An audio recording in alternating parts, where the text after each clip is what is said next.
పుల్వామా దాడిలో అమరులైన వీర జవాన్లకు Kakinada rural Sarpavaram junction వద్ద ఘనంగా నివాళులు అర్పించడం జరిగింది.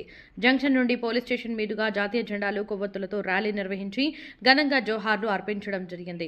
ఈ కార్యక్రమంలో BJP Kakinada parliament convener Rambala Venkateswararao, Kisan Morcha రాష్ట్ర కార్యదర్శి బొలిశెట్టి వెంకటరామకృష్ణ, మండలం అధ్యక్షుడు నండూరి సత్యబాబు, అసెంబ్లీ కన్వీనర్ పితాని లీలావతి, కిసాన్ మోర్చా రాష్ట్ర కార్యవర్గ సభ్యులు పెండం సత్యనారాయణ, బల్లా, మహిళా మోర్చా సభ్యులు అధిక సంఖ్యలో పాల్గొన్నారు.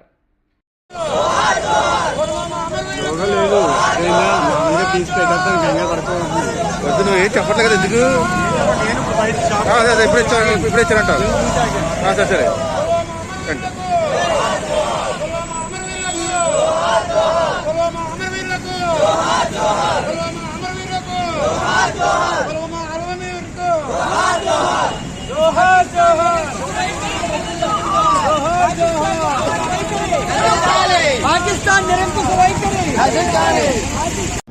ఈరోజు కాకినాడ రూరల్ సర్పవరం జంక్షన్ వద్ద పితాని లీలావతి గారు, అదేవిధంగా మండల అధ్యక్షులు నండు సత్యబాబు గారు, సుధాకర్ గారు, బొలిశెట్టి వెంకటరామకృష్ణ గారు, అదేవిధంగా పాలికి శివ గారు, అలాగే మన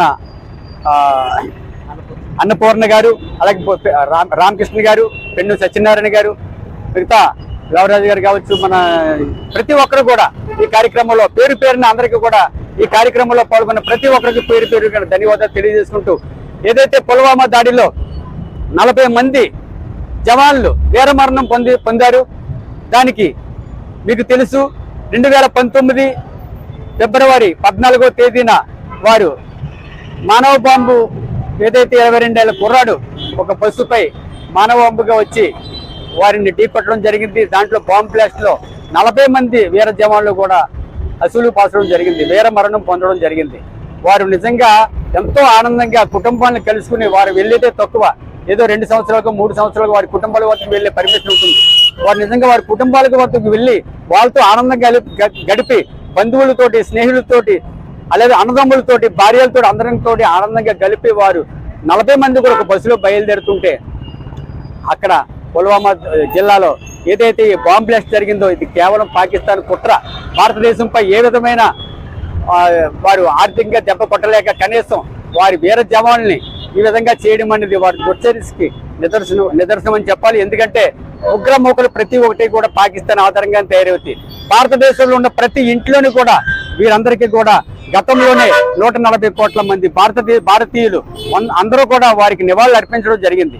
ఎవరైతే పాకిస్తాన్ కి సపోర్టర్స్ ఆంధ్ర దేశంలో ఉన్నారో వారు ఈ ఉగ్రవాదానికి ప్రేరేపిస్తున్నారు కనుక వారిని విసిపెడితే ఈ రోజున ప్రతి ఒక్కరూ కూడా ఈ భారతదేశం పట్ల గౌరవప్రదంగా మన కోసం చలిలో పోరాడుతున్న వీర సైనికులకు ఈ బ్లాక్ డే రోజునైనా ఘనంగా నివాళులు అర్పించే విధంగా మీరు చేయాలని చెప్పేసి ఈ సందర్భంగా తెలియజేసుకుంటూ సెలవు తీసుకున్నాను. జై హింద్, జై భారత్.